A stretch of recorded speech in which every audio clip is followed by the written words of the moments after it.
مشیر اطلاعات Khyber Pakhtunkhwa barrister safe نے کہا ہے کہ پی ٹی آئی رہنماؤں کو سزائیں سوچے سمجھے منصوبے کے تحت دلائی جا رہی ہیں۔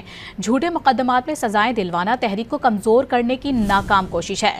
پی ٹی آئی قیادت کو جھوٹے مقدمات میں سزائیں دی گئی ہیں۔ مشیر اطلاعات بیرسٹر سیف نے بیان میں کہا ہے کہ حکومت بانی کی رہائی کی تحریک سے شدید خوفزدہ ہے۔ تحریک سے پہلے سزائیں دلوانا قیادت اور کارکنوں کو دبانے کی ناکام کوشش ہے۔ پی ٹی آئی قیادت اور کارکن جھوٹے مقدمات سے دبنے والے نہیں ہیں۔ حکومت نے بزرگ خاتون یاسمین راشد کو بھی 10 سال قید کی سزا سنائی۔ بیرسٹر سیف نے کہا ہے کہ سزاؤں کے باوجود یاسمین راشد سمیت تمام رہنماؤں کا حوصلہ قابل دید ہے۔ بانی کی رہائی کی تحریک کے لیے پورے ملک میں تیاریاں زور و شور سے جاری ہیں۔